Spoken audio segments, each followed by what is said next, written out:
Ocean Code. The reviews of that proposal said it would be a misuse of government funds. Okay, fine. So then I go to NASA, and they said, see, how was it? Oh, they said the NASA reviewer to the proposal said it was an underhanded way for Mobley to get the taxpayer to fund his next product, not funded. Then I went to the Air Force, and I said, would you pay for this? And they said, well, we already have Montran, we paid for that, and we don't care what's going on in the ocean. And yeah, it's a great idea, but we're not going to fund it because we have what we need. So I sort of forgot about it, said, okay, fine. And then one day I got a phone call from Northrop Grumman, who had the contract to design the Veers thing. And they said, have you ever hooked Montran and Hydrolite together? And I said, well, no, as a matter of fact, but here's the story. So they said, well, I'll tell you what, we'll fund you to do that, but the code then belongs to us, and you're not allowed to tell people how you hooked it together. And I said, fair enough, you're paying for it. So I hooked the two together. I have an enormous non-disclosure agreement, and I'm not going to fight Northrop Grumman's attorneys, so I can't tell you what I did, but it works just fine. And anyway, I can now run this coupled atmosphere-ocean code, and that's what Northrop Grumman used for designing, you know, Veers algorithms and all of that. So if I screwed it up, then Veers is going to give you garbage for data. But anyway, here's some simulations using that code. So I ran Montran with typical atmospheric conditions of mid-latitude summer, marine aerosols, sun at 50 degrees, cloudless sky, all this kind of stuff. And I ran Hydrolite for homogeneous waters and infinitely deep case 1, case 2 water, and so forth. And I just generated some things here. So here's LU at the surface, chlorophyll of 1, and you know, whatever the sky conditions were and the sun and all of that. So here, if I'm right at the sea surface, I put my instrument, I'm looking down. What do I measure? Well, here's what I measure. And how much of that is the water leaving radiance? Well, that's this part. And how much is surface reflected? That's the blue part. So I'm right here, I'm looking down, getting the water leaving, but of course there's also sky radiance coming in, and that's reflecting up. But there's no atmospheric contribution because I'm a meter above the water. Okay, so that's what you measure. This is what you want. Notice this is case 1 water. There's no water leaving radiance out here beyond 750 or so. That's going to be really important in how they do atmospheric corrections for case 1 water. And then there's the reflected skylight and no atmospheric part. Now, here's just a plot of the same thing where we go from the surface to 100 meters, 3,000, 10,000, 30,000, and top of the atmosphere.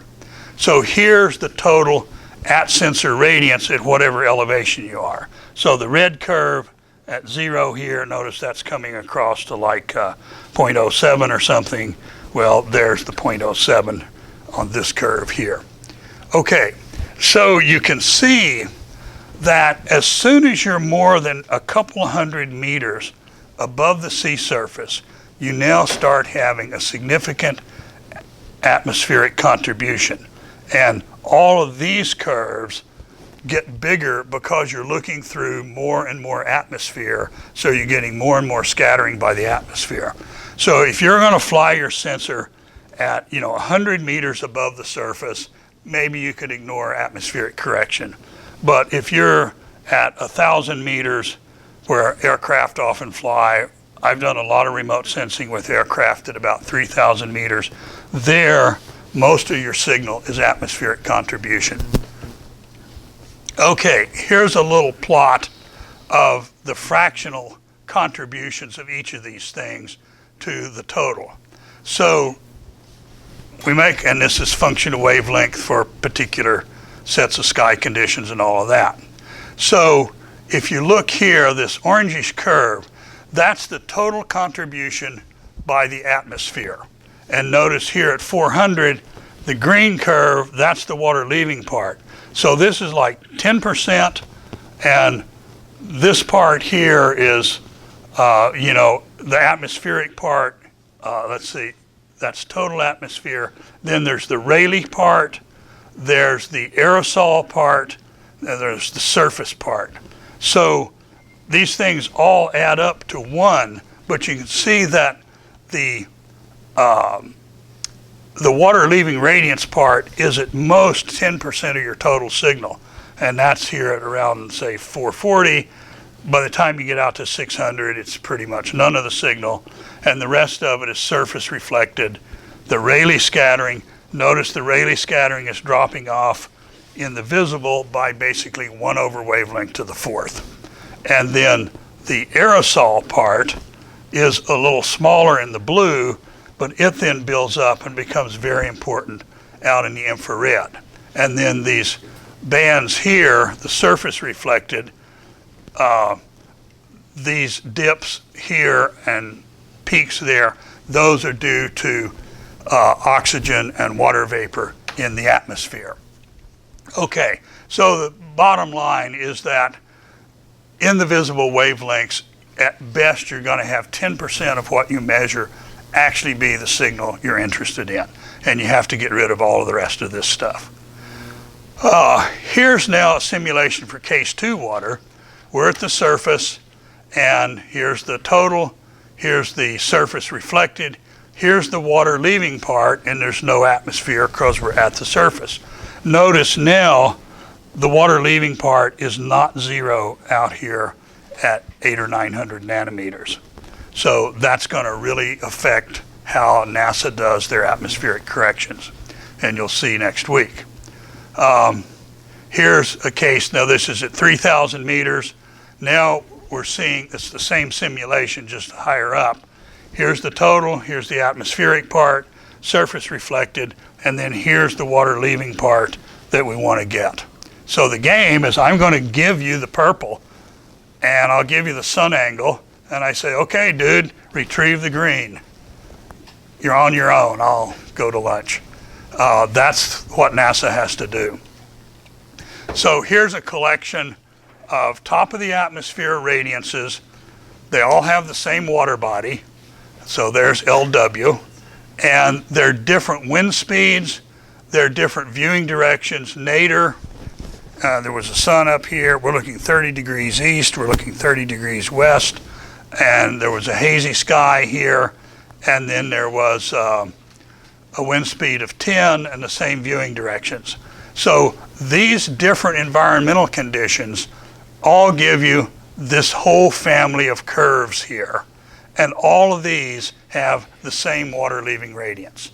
So you're just going to go out there, your satellite is looking at this angle, the wind speed is this, about the only thing you probably know accurately is the sun angle. And you're just going to have to take one of these curves and some way or another retrieve the water leaving radiance. So that's what the atmospheric correction is all about. Here's another way of looking at things. Okay, so the purple curve here is ED. Top of the atmosphere is solid and the surface is dashed. So the solid purple is ED coming in from the sun at the top of the atmosphere. The dashed is what makes it through to the surface. And you can see, oh, it's like, I don't know, 95% or something up here gets through to the surface. Here you start seeing these absorption bands in the atmosphere due to water vapor and oxygen.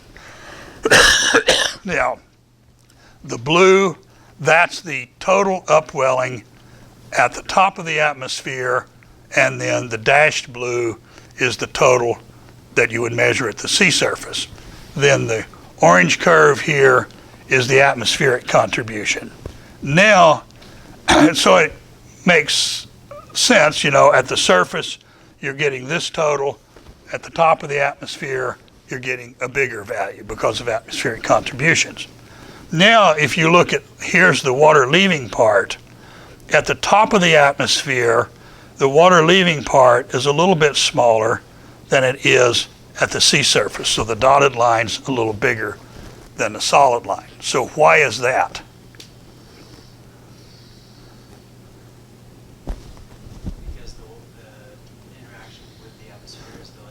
Yeah, you're starting out with a big value at the surface, but part of that's absorbed by the atmosphere along the way. Same thing with the surface reflectance. You start out with the dotted line at the surface, but not all of that surface reflectance makes it through to the top of the atmosphere. That's all that's going on. But it's sometimes a little tricky to think, well, wait a minute, why is the dotted curve bigger than the solid one here, but the solid one's bigger than the dotted here? Well, it's what direction you're going and all of that. Okay. Then the other thing, this is the radiance calibrated units. That almost always gets converted into this normalized, let's see, here's the same thing in radiance, and then radiance, the radiance usually gets converted into a non-dimensional reflectance, which is radiance over ED, and then times pi, and the pi comes from playing like the radiance distribution is isotropic, even though we know it isn't. Yeah. Can you go back to the I'm still confused what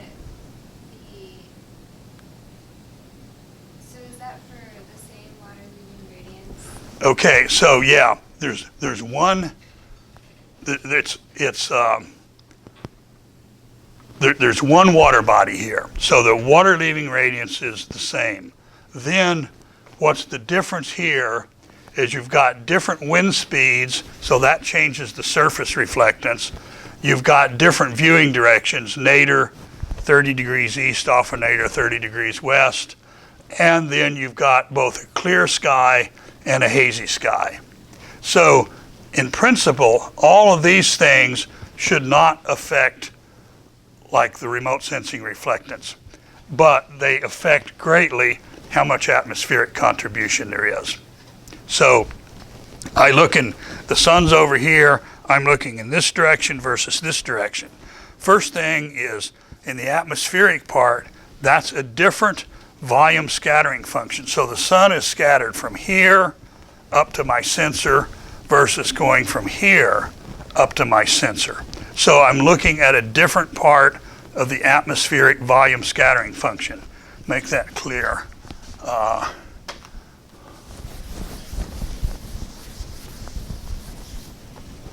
So here's the nadir direction. The sun's over here, and if my sensor is looking in this direction, then I have this direction here. So here's the scattering angle that would scatter an atmospheric into my sensor. If my sensor is looking in this direction, then the scattering angle is going to be this, and here's the scattering angle. So you get all these effects, and of course, if you look at the atmospheric volume scattering functions, well, they're just like in the ocean. They depend a lot on angle. So I might be looking here at this value, and over here, I'm looking at this value, and maybe that's a factor of 5 difference or something. So there's all of those effects give me for different sun angles, and then different wind speeds, and then there's a hazy and a clear sky. They give me a whole lot of different values for the top of the atmosphere radiance, but they all correspond to the same water body. Does that answer the question? Lydia, you had one? Yeah, the next slide. Why is the contribution of the atmosphere, like I'm looking at the difference between dashed and solid while you're coming down? Okay, in this case, you're starting at the top of the atmosphere and less makes it to the surface. In this case, you're starting at the surface and going up, and less of the light makes it to the top of the atmosphere. Yes, so what I'm asking is the magnitudes are less, so why is the effect more when the energy is coming down than when it's going back up?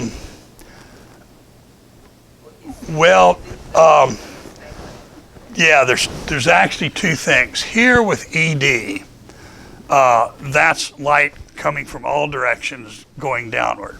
And so it's actually a diffuse attenuation coefficient like KD.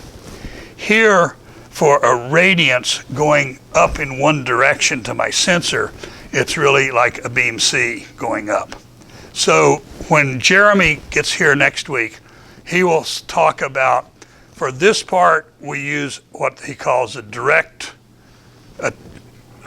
attenuation, and for this other part, we use a diffuse attenuation. And it's whether you're looking at an ED or a radiance. The attenuation rates are a little different. Yeah. Okay. Anyway, this gets converted into reflectances, non-dimensional, and then NASA actually works with reflectances to do their atmospheric correction. Okay.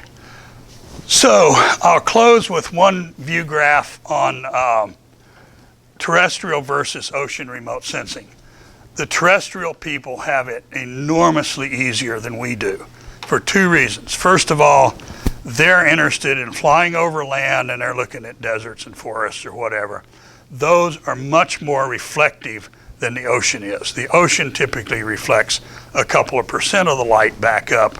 A desert might reflect 40%, or a forest maybe 20%. So the atmospheric contribution for them is less important than it is for the ocean. Maybe 40% of their signal is what they're interested in. For us, it's 5 or 10%. So they don't have to do as good a job in atmospheric correction. They often don't have to do any atmospheric correction, because what the land people are usually interested in is just identifying what the surface is. Is it desert, forest, wheat field, pavement, building, whatever? And you can tell that from without even doing atmospheric correction. They don't have to remotely sense what's going on 10 meters below the ground surface. We're interested not in the surface of the ocean, but what's going on inside the ocean. And I once had a paper where I did whatever, and one of the reviewers said, well, this is all wrong, because to do this you have to use this certain technique, which I had never heard of. And so anyway, paper rejected. And I went and read up on this technique. Well, it's a thing that's used in atmospheric or in land remote sensing, and it totally doesn't work in the ocean. So the reviewer was obviously a land person, and I actually ended up writing a whole page on the web book about why that technique cannot be used for the problem I had, but that didn't save the paper. Anyway, just when these guys tell you how tough they have it, tell them, sorry, dude, come over to our side of the fence and we'll show you some tough problems. Okay, so it's predicted to rain today, and I thought I should point out that you guys need to do something on rainy days besides sitting in your room and read Mobley papers from 30 years ago, which are all outdated now anyway. So for me, it's been doing fine woodwork. And I actually, in the 80s, I actually had a part-time business called Rainy Day Woodworks. And the theory was if the weather was good, I would go climbing. If it was rainy, I'd stay home and build furniture for somebody.